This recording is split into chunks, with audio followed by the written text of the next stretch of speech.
Hello and welcome to Britain's Best Dish. It is the final heat today from the southeast of England, and it's certainly been an eventful week in the Best Dish kitchens. We have seen exactly how tough this competition can be. Well, today, 6 more determined amateur cooks are hoping that they can cope with the pressure and deliver dishes to delight our judges. And here is what they're going to be serving up. It's Phil Hawthorn and his orange-infused chicken liver pate versus Carol Bromhead with her paprika pancakes stuffed with pan-fried calf's liver.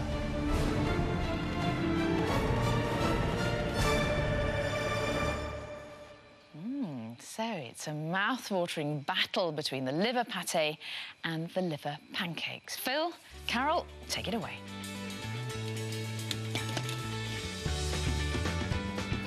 I'm Phil Hawthorn and I am cooking orange-infused chicken liver pate with warm griddle cakes and a crunchy salad. One of the main reasons I've chosen this dish is I get so many requests to bring it along to other people's dinner parties.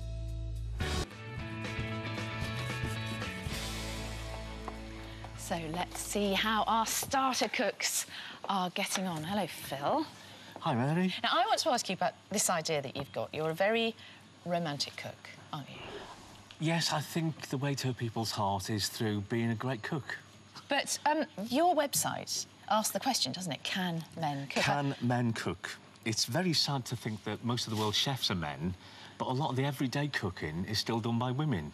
And I think what I'm trying to do is make sure that men who haven't got the confidence can get in the kitchen and do it. Do you think it's a lack of confidence? I think it's a lack of confidence and a bit of laziness probably as well. You have tried to become a cookery writer without any great success so far. I have. I've had 69 rejections up to now. It's very sad, isn't it?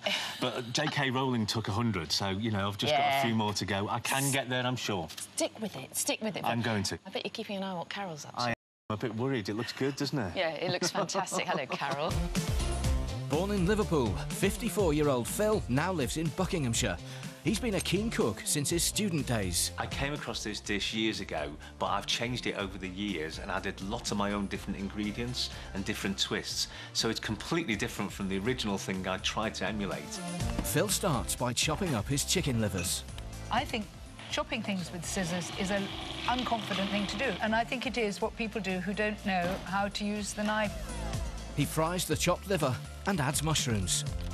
Liver, to a degree, seems to have fallen out of favour in modern cooking. A lot of that's to do with the fact that it's quite difficult to cook well, and if you overcook it, it's like eating wet soil. If you know how to cook it well, 95% of people will actually taste it and say, wow, that's delicious. Next, Phil blitzes his own homemade soda bread to make breadcrumbs and combines them with the liver mixture. He's going to use the bread to thicken the pate. I'm not sure about that because that rather changes the texture of the whole dish for me. The thing with chopped liver is that it's got a very slightly slimy consistency, and I think I'm rather welcoming the bread to give it a little bit more crunch. I like that as a texture. His pate is infused with orange flavour from zest and orange liqueur. Well, Marnier going in. Lovely to have a little bit of liquor, I think, with chicken liver. I think it really, really lends itself. There's a lovely marriage. The thing I'm worried about most about producing this dish today is there's not a lot of time. I've got to get my timing exactly right. So it's quickly on to the griddle cakes. He makes a dough and adds orange zest and nutmeg. Finally, Phil makes a salad with radishes, spring onions and almonds. Hello again, welcome back to the last of our southeast heats before tomorrow's regional final. And we are in the midst of a starter battle, if you like, between Phil's chicken liver pate and Carol's paprika pancakes with pan-fried liver. Phil, first, how are you getting on? I think we're nearly there. Here we are, we're proving that men can cook, yes. Well, Mr Burton Race and Mr Baines know that anyway, of course. But they're clever and posh and they've done it as chefs. I'm just talking about cooking. Yeah, not absolutely. Chefing. I think it's a different skill. OK, I see. I tell you what, it is now that time, so I would like to ask you, please, to start plating up.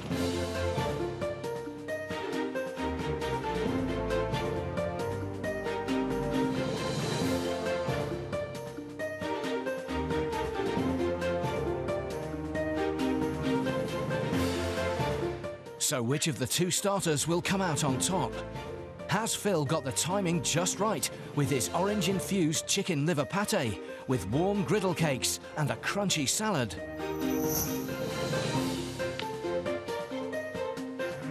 Or has Carol perfected her paprika pancakes, stuffed with pan-fried calf's liver?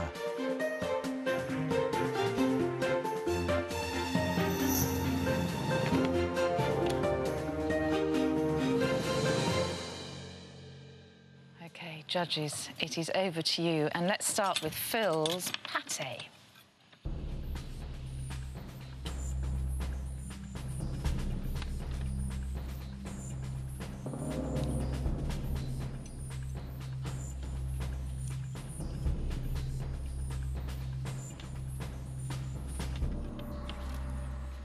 Julie. Lovely griddle cakes, Phil. And I love that orange theme going through your griddle cake and going through your pâté. Very delicate and very complementary to the liver flavour. For me, though, the salad is too severe.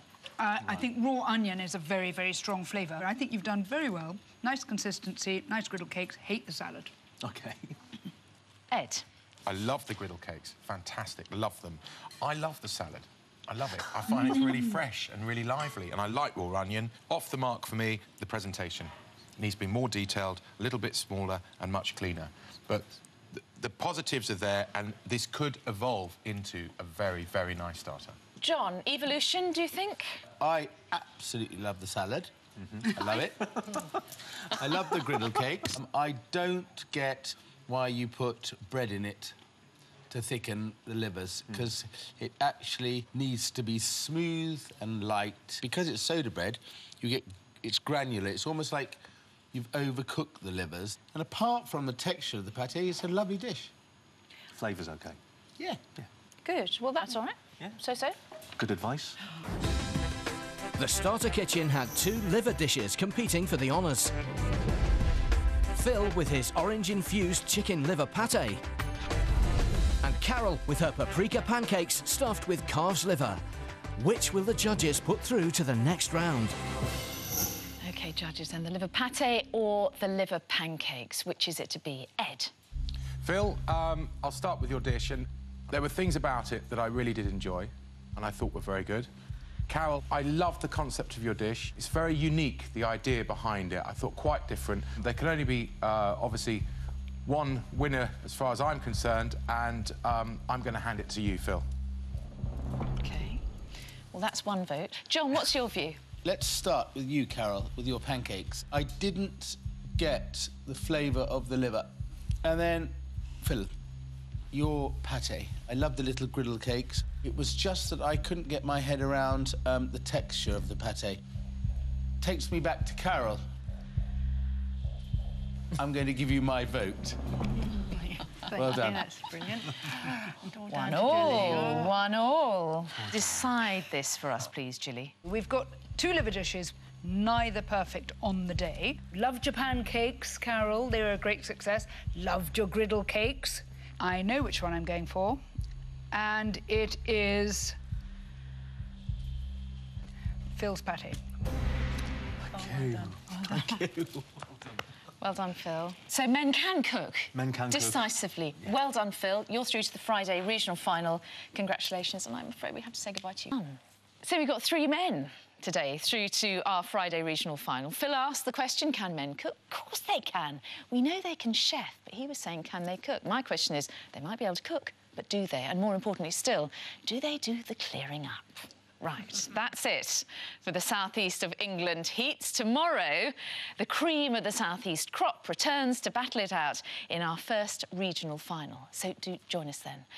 It's going to be quite a contest, I think. Bye-bye for now.